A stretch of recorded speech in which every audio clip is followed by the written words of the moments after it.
नमस्कार साथियों। उत्तर प्रदेश लोक सेवा आयोग को समझने के लिए आपको प्रीवियस ईयर के पेपर को समझना होता है।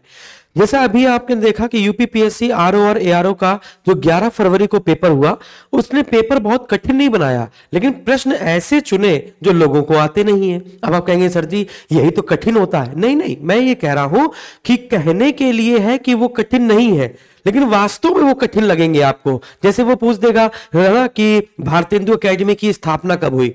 अब हमारा जो विद्यार्थी है वो किस पर कंसंट्रेट करता है? History, geography, polity, economy, science और करंट अफेयर पे, है ना। तो वो स्टैटिक वाले पार्ट को छोड़कर चलता है। वो स्थापना वर्ष और जो नॉर्मल से क्वेश्चन होते हैं, जैसे कि रिसर्च सेंटर, रिसर्च इंस्टीट्यूट, है ना, और जैसे कहाँ की चित्रकला कहाँ की है, कौन सा मंदिर का निर्माण किसने करवाया, कौन सा मंदिर किस शैली में बना हुआ है, कौन सा स्तूप किस शैली में बना हुआ है, तो क्वेश्चन, है ना, कौन सी कंपनी की स्थापना कब हुई, है ना। अब कह देगा नालको कंपनी की स्थापना कब हुई। छोटा सा क्वेश्चन दिख रहा है, क्वेश्चन आपको छोटा सा दिख रहा है कि नालको की स्थापना कब हुई, या नालको या हिंडाल्को, है ना, या मालको, ठीक है ना, इनकी स्थापना में किस देश का श्रेय है या किस देश का सहयोग लिया गया। तो हम लोग तो सोचते हैं यार ये क्वेश्चन कहां से पुटअप कर दिया, क्योंकि हम लोगों ने तो पढ़ा है कि अकबर ने 1572 में गुजरात पर हमला किया था, लेकिन इन साहब ने पूछा है नालको, मालको, हिंडाल्को की स्थापना कब हुई और इसका मुख्यालय कहां पर है, ठीक है ना।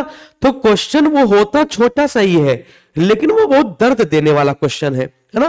तो अब हम लोगों ने इतने दिन में history, geography, polity, economy, science, current affair, इन सबको चाटा, लेकिन रह क्या गया जिसने हमको मारा चाटा? वो क्या था? स्टैटिक वाला पार्ट था।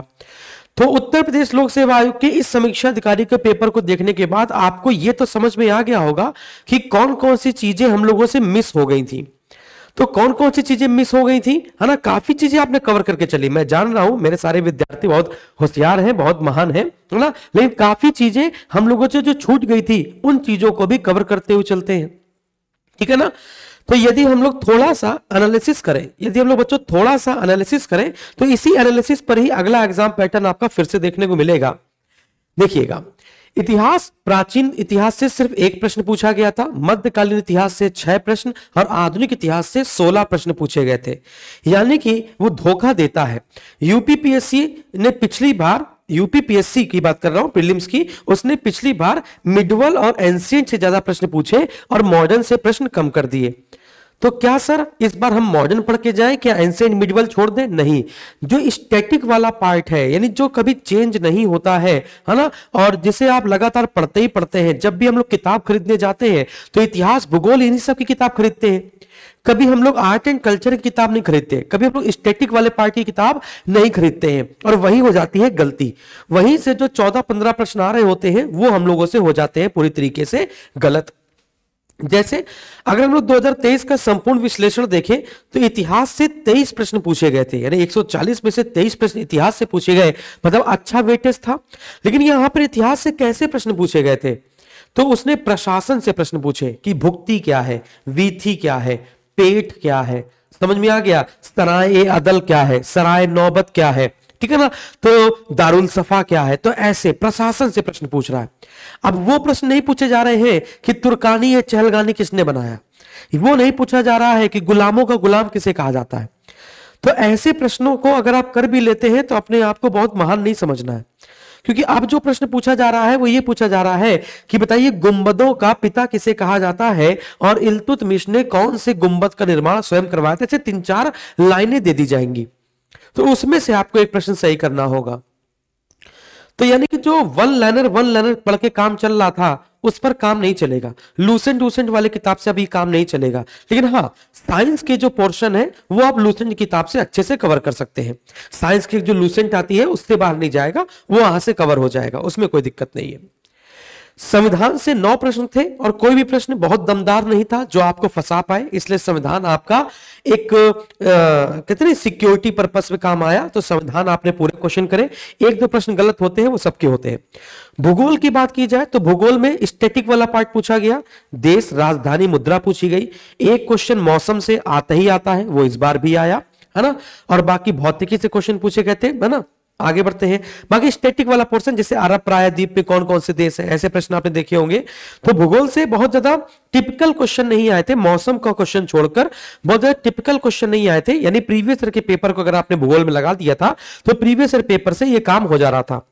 इतिहास में जैसे हम लोग पढ़ते हैं गुलाम वंश का कौन कौन सा राजा था, इसने पूछा था सैयद वंश का जो राजे था, जो सैयद वंश के शासक थे, उनको क्रम से लगाने हैं। यानी कि इतिहास में जो चीज आप लोग सोच रहे हैं कि ये नहीं आएगा वही आ जा रहा है, ठीक है ना। मराठा से क्वेश्चन गायब कर दिए थे और एक तो क्वेश्चन हर बार दक्षिण भारत से डाल देता है। तो बस आपको दक्षिण भारत में कौन सी रानी या कौन सा राजा किस वंश से संबंधित था, यदि उतना भी अगर आपको ज्ञात रहेगा तो आप जैसे रुद्रम्मा देवी, काकती वंश है ना, वारंगल, अगर आपको थोड़ा सा जानकारी होगी, बहुत नहीं, उसके बारे में नहीं समझना उसे किसको जीता, किसको हराया, क्या कैसा था, नहीं। अगर आपको किसी महान राजा का नाम और उस राजा के वंश का नाम और उसका समय काल अगर याद रहेगा, या उसके दरबार में कोई दरबारी कवि था बहुत बड़ा जिसके कई सारे अभिलेख हो, वो वाला पार्ट है ना। और हमको बताइएगा मेरे प्यारे विद्यार्थियों, जिनके पास अधिकारी बैच संख्या 24 था, वो हमको बताएंगे कि सर जो आपने ये सब बताया है और जो पेपर आया है उसमें से मुझसे कहां पर गलती हो गई, या फिर मुझसे कौन कौन से टॉपिक छूट गए जो आपको लगा कि सर जी ये टॉपिक ऐड ऑन होना चाहिए, है ना। मुझे तो लगता है कि 4-5 टॉपिक हैं ऐसे जिसको ऐड ऑन किया जाए तो 4-5 नंबर आपके और अच्छे इंक्रीज हो सकते हैं, है ना। तो वो मैं उसको छोड़कर बाकी अधिकारी बैच संख्या 24 आपके लिए बेनिफिशियल था। इतना ज्यादा तो पढ़ाया गया था, अब उससे ज्यादा क्या ही पूछा गया, है ना। आगे बढ़ते हैं। करंट अफेयर जिन्होंने वन लाइनर पढ़ी थी, लाखों की वॉचिंग में वन लाइन का करंट अफेयर पढ़ा था, उनकी गिग्गी बंद हो गई। तो ये करंट अफेयर कैसा पूछा गया था, करंट अफेयर एक्सप्लेनेशन के साथ पूछा गया था। जैसा एक्सप्लेनेशन मैं यहां पर आपको देता हूं क्वेश्चन, फिर क्वेश्चन की अगली स्लाइड में एक्सप्लेनेशन कि क्या पात्रता है, योजना चलाई गई तो पहली कहां चलाई गई, इसकी क्या क्या पात्रताएं हैं, ऐसी योजना और कहां कहां चलाई जा रही हैं, वो सारी वैसे ही आपको पढ़ना है। वन लाइनर वाली आपको नहीं पढ़ के जानी है। फिर मैं बता रहा हूं आपको, पेपर तो देखा होगा आपने। विज्ञान से 15 प्रश्न आपके आए थे और नॉर्मल से थे, 3 प्रश्नों को छोड़ दिया जाए तो 12 प्रश्न आपके अटेम्प्ट करने लायक थे। आर्थिक और सामाजिक परिषद यानी कि अर्थव्यवस्था की बात की जाए तो माशाअल्लाह अर्थव्यवस्था से जो प्रश्न पूछे गए थे वो इकोनॉमी से कम अकाउंटिंग से ज्यादा प्रश्न पूछे गए थे। यानी कि जो कॉमर्स के विद्यार्थी होंगे उनको भी दिक्कत हो रही होगी इकोनॉमी के क्वेश्चन करने में। तो 4 से 5 प्रश्न इकोनॉमी के ऐसे थे, है ना, जो पहला भी सही लग रहा था, दूसरा भी सही लग रहा था, दोनों भी सही लग रहे थे, तो उनको आप ड्रॉप कर सकते थे, कोई दिक्कत नहीं, क्योंकि वो हमारे इकोनॉमी में उस पार्ट में शामिल नहीं हो रहे थे। वो स्पेसिफाइड नॉलेज वाले करवाते थे। यूपी स्पेशल 9 प्रश्न आए। यूपी का पूरा पूरा पेपर आपने देखा होगा क्योंकि आर्ट एंड कल्चर मैंने आपको यूपी का पहले से पढ़ा दिया था। कला एवं संस्कृति की 4 से 5 क्लासेस, जिसमें भारतेंदु नाट्य अकेडमी, राज्य ललित कला अकेडमी, उनके स्थापना वर्ष कैसे याद किया जाए, उनका मुख्यालय, वो सब आया था पेपर में, तो सब आपने कर लिया था। इसी बात की आपको खुशी है, मैं जान रहा हूं, है ना। आपने जो मैसेज दिया है हम लोगों को कॉल सेंटर पर, उससे उसको देखकर हम लोग काफी मोटिवेट होते हैं। मैं तो होता हूं क्योंकि मैंने ही पढ़ाया था, है ना। करंट अफेयर के 18 प्रश्न आए थे। रीजनिंग और मैथ के मिला के 14 प्रश्न थे। इस बार जो मैथ के क्वेश्चन और रीजनिंग के क्वेश्चन 4 क्वेश्चन या 5 क्वेश्चन ऐसे थे, इन 14 में 9 प्रश्न तो आसान थे, 4 से 5 प्रश्न ऐसे थे जिसको आप लगाते तो आपका टाइम बर्बाद हो जाता, तो उसको छोड़ने वाला था। स्टैटिक जी के ये 12 प्रश्न ऐसे थे जो सबको दर्द देकर गए, है ना, स्थापना वर्ष वगैरह।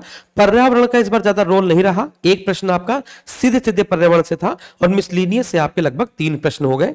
तो यहां पर आप देखेंगे ये टोटल आपके 140 प्रश्न है, ये टोटल आपके बच्चों 140 प्रश्न है।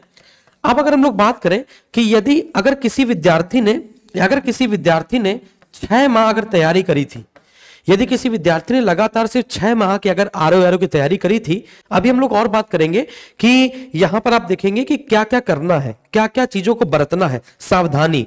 वो 25 चीजें, 25 टॉपिक कौन कौन से हैं जो अभी अभी आपको रटने होंगे, है ना। 6 माह अगर आपने तैयारी करी थी, जो विद्यार्थी, मैं एवरेज बता रहा हूं आपको, जो हमारे पास फीडबैक आया है, जो व्यक्ति लगभग 6 माह से हमसे जुड़ा हुआ था, उसने लगभग 140 में से, है ना, 80 प्रश्न के आसपास सॉल्व करे, 80 प्रश्न के आसपास। लेकिन जो विद्यार्थी लगभग 1 वर्ष या इससे ऊपर, 1 वर्ष या इससे ऊपर से आरओ की तैयारी कर रहा था, हमारे अधिकारी बैच से जुड़ा हुआ था या फिर जीएस फाउंडेशन बैच से जुड़ा हुआ था, फिर हमारे अधिकारी बैच से जुड़ा। फाउंडेशन में आपका फाउंडेशन मजबूत कर दिया जाता है, नींव, फिर कितनी भी इमारतें खड़ी कर लो, फाउंडेशन के बाद अधिकारी बैच संख्या 24 ज्वाइन करने का एक अलग ही मजा है ना। तो जिन्होंने लगभग 1 वर्ष का हमें समय दिया था, उनको लगभग 95 प्रश्न के आसपास का फायदा हुआ है। ऐसा नहीं मैं कह दूं कि 140 में से 140 हमने फंसा दिए, नहीं ऐसा नहीं कह सकते, है ना। तो मैं अटेम्प्ट टेबल बता रहा हूं कि जो अटेम्प्ट किए जा सकते थे उनकी बात कर रहा हूं। 80, 95 मैक्सिमम टू मैक्सिमम आप इसमें अटेम्प्ट कर सकते थे। मैक्स टू मैक्स यदि कोई विद्यार्थी चाहे हमसे पढ़ा हो चाहे ना पढ़ा हो, अपने मन से पढ़ा हो, हड़प्पा सभ्यता से पढ़ रहा हो, है ना, अभी तक पढ़ रहा हो, सिलेक्शन ना हुआ हो, उसकी अगर बात की जाए, बहुत अपने आप को विद्वान समझता हो, तो मैक्स टू मैक्स वो 110 प्रश्न जा सकता था। मैक्स टू मैक्स 110 प्रश्न जा सकता था, लेकिन निगेटिव मार्किंग करते करते वो वापस 95 से 100 के बीच में ही आ जाता। निगेटिव मार्किंग से होते होते सही गलत होते होते 95 से 100 के बीच में ही रह जाता। यानी कि बेस्ट अटेम्प्ट क्या था? 95। मेरे हिसाब से बेस्ट जो अटेम्प्ट था इस बार का वो कितना था? 95 बेस्ट अटेम्प्ट था, और आप लोगों ने किया भी है। और अगर आप मेरे विद्यार्थी हैं और आप लोगों ने अगर अटेम्प्ट 95 बिल्कुल सही किए थे तो आप खुशी मनाइए। और अब जो मैं आपको वैल्यू एडेड मटेरियल दूंगा, विश्वास मानो झंडा गाड़ दोगे। ये मैंने आपको जो अधिकारी बैच संख्या 24 में पढ़ाया है, ये आपका प्रीलिम्स और मेंस दोनों के लिए था। इसमें मैंने मेंस तक के चीजों को कवर किया था, है ना, तब जाकर कहीं लोग 95 में सही कर पाए थे। यदि कोई कहीं पर आपने सिर्फ प्रीलिम्स का कोर्स ज्वाइन किया था, मेंस का नहीं ज्वाइन किया था, तो मुझे लगता है कि 80-85 के आसपास भी आपका अटेम्प्ट हुआ होगा, वो भी गुड अटेम्प्ट रहेगा। थोड़ा सा बदलता हुआ रवैया देखते हैं, बदलते हुए बेवफाई वाले प्रश्न देखते हैं। करंट अफेयर जिसने प्रश्नोत्तर पढ़े थे उनकी लंका लगी, क्योंकि ऐसे प्रश्न पूछे गए 5 वाइज वैसे जैसे वाले प्रश्न, जैसे पुस्तक मेला का आयोजन कौन कराता है, कहां पर हुआ था, किस समय हुआ था, कौन से नंबर का था, ऐसे प्रश्न व्याख्यात्मक।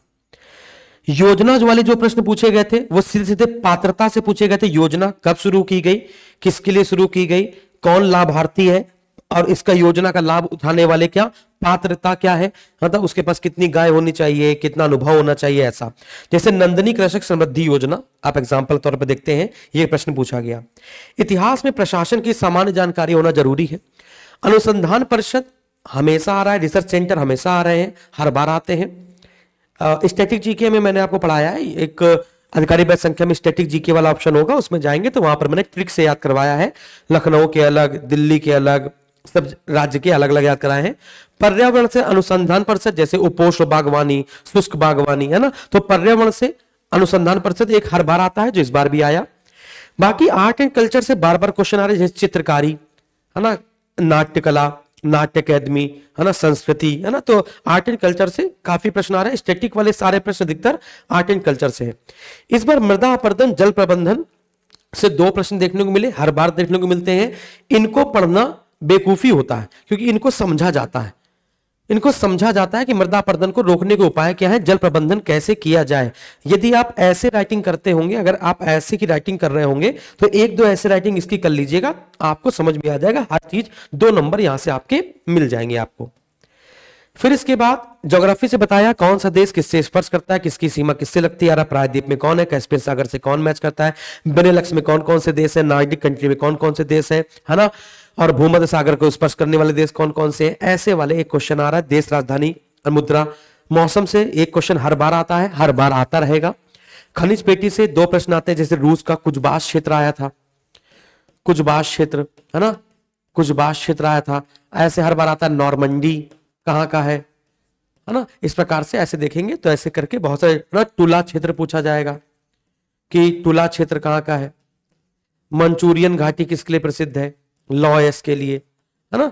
तो ऐसे करके खनिज पेटियां आपको याद करनी। 10 मिनट की क्लास हमने खनिज पेटियों की ली है, जिसमें भारत की खनिज पेटियां कौन कौन सी हैं, है ना, और विश्व की खनिज पेटियां कौन कौन सी हैं, और किसके लिए कौन सी पेटी प्रसिद्ध है, मैग्नीज के लिए, लॉयस के लिए। 10 मिनट की क्लास होगी, उसमें से 2 नंबर आपको मिल जाएंगे। 10 मिनट की क्लास एक भारत की, 10 मिनट की एक क्लास विश्व की, है ना। फिर व्यक्ति, खेल और संबंध से एक दो प्रश्न हर बार आ रहे हैं, इस बार भी आएगा।